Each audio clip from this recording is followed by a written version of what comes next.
মাখানা সন্দেশ। এখানে আমটাকে আমি পাল বের করে নিয়েছি, আমটাকে এই যে চটকে তার এটা বের করে নিয়েছি। এখানে আছে ছানা, একটা দুধের যা ছানা হয় আর কি, এক প্যাকেট দুধের। এই যে এখানে ছানাটা যদিও বলতে পারো আমার ঘরের না, এটা বৌদিদের বাড়িতে দুধ বসিয়েছিলাম, দই বসাবো বলে সেটা ছানা কেটে গেছে, তাই বৌদিদের বাড়িতে এই ছানাটা আমি নিয়ে এসেছি। বলে কি করবে, আমি বলি একটা জিনিস করব। বলে কি, তো আমি বলি না, বলবো না এখন, করবো যখন তখন। আর এখানে আমি দুধটাকে জাল করছি, এখানে আমি চিনি দিয়ে দিয়েছি, 200 মতন চিনি দিয়েছি এখানে, যে দুধটাকে ভালো করে জাল করে নিই। দিয়ে তার মধ্যে এই আমের এটা দেবো, ছানাটা দেবো, দিয়ে মাখানা সন্দেশ। আমি নতুন বানাচ্ছি, কিন্তু বলবে না যে খুকুদি আগে বানিয়েছো, না বানাইনি। এখন আমার রান্না হয়নি, যে মাছ পড়ে আছে দেখো। আর এখানে চিংড়ি মাছ দিয়ে যে লতি রান্না করেছে, আর ভাতটা হয়ে গেছে শুধু। তারপর বাসন টাসন মাজলাম, ঘর মুছলাম, জল তুললাম, কেননা টাইম কলের জল, বলে এইটা একটু আস্তে জাল দিয়ে আমি এখন স্নান করতে চলে যাব। বেলা হয়ে গেছে, কেননা বৃহস্পতিবার পুজো করব। ঠাকুরের জন্য আজকে আমি রসগোল্লা নিয়ে এসেছি 15 টাকা করে। ঠাকুরকে আমার একটু মনের ইচ্ছা হয়েছে, ঠাকুরকে আজকে একটু বেশি দামি করে মিষ্টি খাওয়াই। তারা মার জন্য তো সব কিছু, যেই তারা মাকে আমি বাড়িতে এনেছি, তারা মা আমার মনস্কামনা পূর্ণ করে সব কিছু। আমি সব আপদে বিপদে যেখানে যা কিছু হয় সবসময় তারা মাকে ডাকি, কিন্তু তারা মা আমার মনস্কামনা সবসময়, আমার মনের কথাটা জানতে পারে যে আমি তাকে ডাকছি। আমার কোনো বিপদ হলে যে জয় তারা মা তুমি আমার বিপদ থেকে রক্ষা করো ঠাকুর, সবসময় আমার মনের এটা সে সব করে দেয়।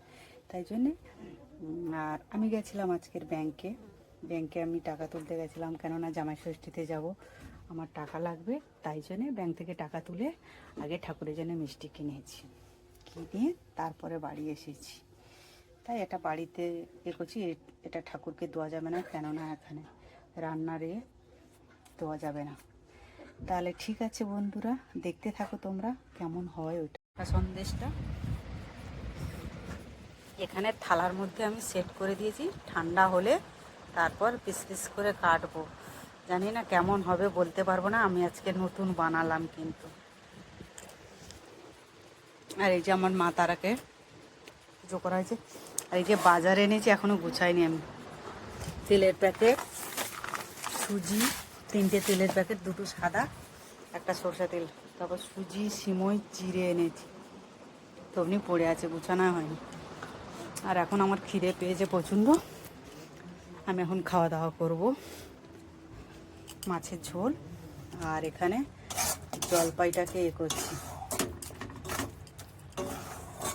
চিনি দিয়ে, এখন করেছি, পরে মশলা দেব। তা এখন খাওয়া দাওয়া করি, দেখতে থাক।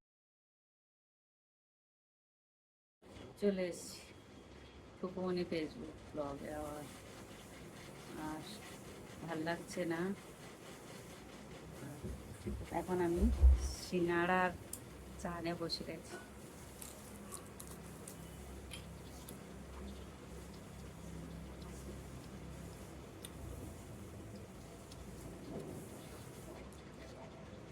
সিঙ্গাড়াটা ডিজাইনটা দেখো, যেমন খাস্তা তেমন টেস্টি আর কি।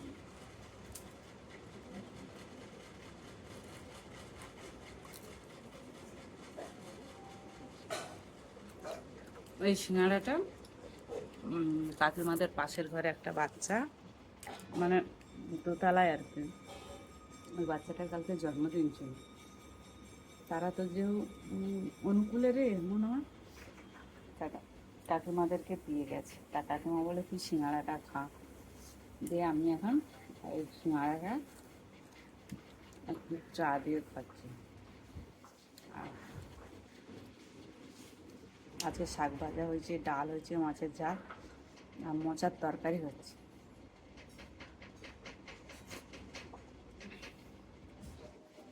বাবা, কাকু এখানে সেই ইয়ের আচার করেছিল, মানে কি কি বলে তো, আরে শীতের সময় প্রচুর পাওয়া যায়।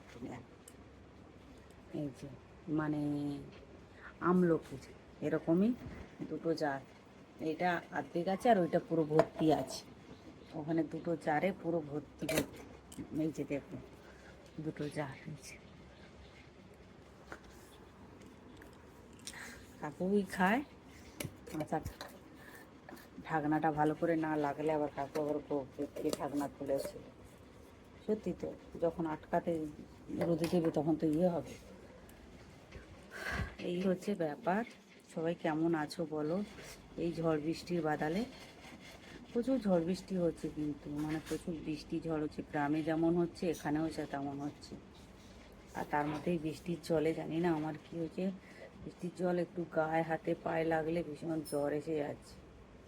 কালকে তো এমন জ্বর এসে আমার কাঁপতেই জ্বর এসছে, এমন অবস্থা। মানে বিকেলবেলা উঠতেই পারছি না, কাজে আসবো কি করে। তখন দেখি না প্যারাসিটামল খেলাম, প্যারাসিটামল খাওয়ার পরে আমার জ্বরটা একটু ফাঁক যেতে তারপরে আমি কাজে বেরিয়েছি। তাও প্রচুর ঘাম যাচ্ছে, মানে আজকেরও কিরকম গা হাত পাগুলো ইয়ে লাগছে, ভালো লাগছে না। আর তাও বলছি তবু সবাই সাবধানে থাকবে, কেননা ঝড় বৃষ্টি বৃষ্টি হচ্ছে তো। যতটা বড় বৃষ্টি না ভিজলে ভালো, ছাতা নিয়ে বেরোবে সবসময় বলছি, সবাইকে বলছি। সে ভাই বোন দাদা বয়স জ্যেষ্ঠদেরকেও বলছি, কেননা ছাতা নেই বেরোবে। কেননা এই বৃষ্টির জলে যারাই গায়ে লাগছে তাদেরকেই জ্বর হচ্ছে। মানে যে সায়কদের বাড়িতে আমি কাজ করি, ভাইয়েরও জ্বর, মানে বৃষ্টির জলে গায়ে লেগে ওর জ্বর কাশি হয়েছিল। কেন ওই ওয়েদারটা এত খারাপ, প্রত্যেকের জ্বর হচ্ছে, প্রত্যেকেরই জ্বর হচ্ছে। তবু সাবধানে থাকাটা দরকার। আর জামাই ষষ্ঠীতে যাবো, তাও আমার একটা টেনশন। হ্যাঁ, টেনশন। আমার ছেলেরও জ্বর, আমার ছেলের আজকে 4-5 দিন জ্বর। তাই আমার মেয়ে বলছে, মা তোমার জ্বর দাদারও জ্বর, আমার আর বাবার হয়নি। বাবা, আমি বলি বলতে নেই বাবা এরকম হয়, বলে সবসময় তোমার আর দাদার জ্বর হয়। জ্বর কি কাউকে বলে কয়ে আসে বলো তো, মেয়ে এরকমভাবে বলছে। ছেলে কালকে হাসপাতালে ডাক্তারের কাছে গেছিল, ওষুধ ওষুধ দিয়েছে, তাও জ্বর আছে ছেলের। বলেছি তাও সাবধানে থাকবি, বাইরে থাকে তো কেরালায়, চিন্তা তো হয়, সাবধানে থাকতে বলে। তাহলে শুভ সকাল বন্ধুরা, টাটা।